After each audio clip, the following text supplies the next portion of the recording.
Our caller there reminds me that, yes, it is the case that we have possibly a clinical lunatic, if not a practical lunatic. Yeah, we have a lunatic. I mean, look, I'm not a doctor, but his behavior is certainly outside of the norm. We can say that in the colloquial. Exactly. He's a lunatic. Yes.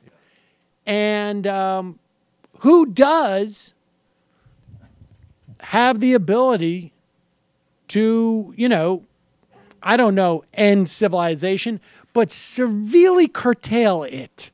I can cramp its style. I can totally cramp its style. I'm not going to. Some people say I should. I'm not going to. I don't know. I think you will find that I can destroy a lot. But it's not just those who we will colloquially say are crazy. It is those also who we will colloquially say are sociopaths. And they're not considered sociopaths in colloquially or in any other context. There may be a sitting senator who's considered part of the more reasonable caucus. And in this case, his name is Senator Lindsey Graham. I said we're all going to die. And if we're not, I'm going to promote it. On the subject of North Korea, the president has said, we'll handle North Korea. We're going to be able to handle them. It will be handled. In your opinion, over the next year, is it more likely that there is some sort of military conflict on the Korean Peninsula, whether that's a surgical strike or something larger, or is it more likely that North Korea will cement its place as a nuclear threat in the world? Well, this is the ultimate question. I know it's early in the morning, but President Trump has said, I will not allow them to get an ICBM with a nuclear weapon on top to hit America. They're headed that way. The only way they're going to change if they believe there's a credible threat of military force on the table. The Chinese are miscalculating Trump and so are the North Koreans. He's got to choose between homeland security and regional stability. Japan, South Korea, China would all be in the crosshairs of a war if we started one with North Korea. But if they get a missile, they can hit California, maybe other parts of America. But every military expert says there is no good military option. They're wrong. There is a military option to destroy North Korea's program and North Korea itself. He's not going to allow President Trump the ability of this madman to have a missile to hit America. If there's going to be a war to stop him, it will be over there. If thousands die, they're going to die over there. They're not going to die here. And he's told me that to my face. And that may be provocative, but not really. When you're President of the United States, where's your allegiance lie? To the people of the United States. This man, Kim Jong Un, is threatening America with a nuclear-tipped missile. President Trump doesn't want a war. The Chinese can stop this, but to China, South Korea, and Japan, Donald Trump is not going to allow this missile threat Just to be clear, are you saying it's okay to use a military option that immediately endangers the lives of millions of people in that region? I'm saying it's inevitable unless North Korea changes, because you're making our president pick between regional stability and homeland security. I mean, he's being rather careful to say this is all on Trump, right? But he's clearly delivering this message. When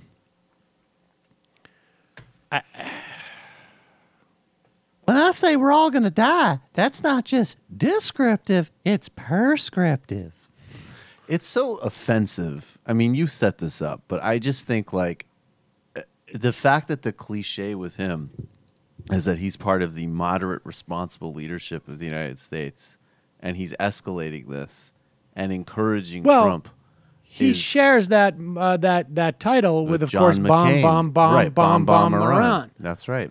Because we don't take seriously. You can be a very serious person, of course, and support every reckless, insane.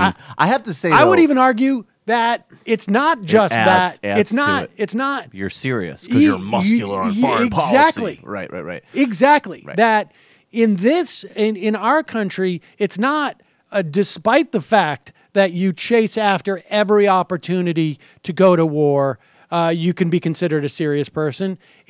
That's how you become a serious person. I'm making the hard decisions to have other people die for me to be able to say, I think we should do this. That's exactly it. Though I have to say, I mean, Iran would be a close second in terms of absolutely disastrous, but it has seemed like, and of course, this is the only lesson that places like Iran could learn from North Korea, that because North Korea actually has some of that capacity and because of what would immediately happen to Seoul, that was like something that you didn't have as much of a freebie on. So people were a little bit less reckless with their public talk about that. Like I've seen everybody say insane things about Iran. I haven't seen as many people say that thing about North Korea. I mean, that's because theoretically, right? Like if we were to do that with Iran, it could be somewhat contained and it would be mostly, the fallout would be mostly like Arabs. Yeah, so, who cares? And they don't have Japan, we'd be worried about Japan. We'd be worried about Seoul and Japan and China and trade routes. But I also just think, I mean, these every time these idiots, 1,000 points of light, the beautiful light that would come as you look out on the Pacific. Every time these idiots are in power, the clearest lesson that they give, like the Iranians are maintaining their ends of that agreement, but the whole equation has shifted now in Iran, where you could have, if I was an Iranian foreign policy maker, I would probably be like, we might need to actually just ramp this up and secretly get this thing as quickly as possible. Here's the thing. If Lindsey Graham is saying it's not provocative for the President of the United States to be worried about homeland security versus stability in Asia, this is going to be very difficult for people to sort of absorb. What does the analog of Lindsey Graham in Iran say on their analog of Meet the Press or, the Today Show? I consulted with the Ayatollah again, and I absolutely like women. The Ayatollah now we should the idea that it's not provocative to say that, of course, we're going to launch missiles if they're coming and pointing things at us. They have a senator over there who almost was president who said, bomb, bomb. He was singing it like it was a pop song. It was a joke. Can you imagine a pop song? Can you imagine being in Iran and singing a pop song about blowing up people? How crazy is that? And he was almost president. I mean, You say it's crazy that we should deploy the Quds brigades to have terrorist attacks all over North America, but it's right on their TV. They're saying they should kill thousands of us. So I think we're going to need to be serious about our just security. to be clear, and President Rouhani is so soft on them.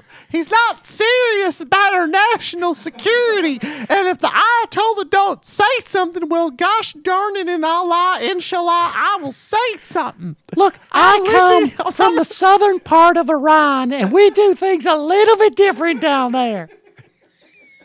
And I don't just mean the way that the Ayatollah cleansed the heathen out of me. I mean that we will deploy missiles. Everybody's worried about the North Koreans. How about our nukes? When are we going to catch up? Loki. That might sound provocative, but they're out of control over there. Hi, folks. Sam Seder here. We still need your help on our Patreon page. YouTube ads have come back, but not nearly as much as we had before. So if you can help us out, any little bit helps. Head over to our Patreon page right at this URL, and you'll help us keep helping you by making videos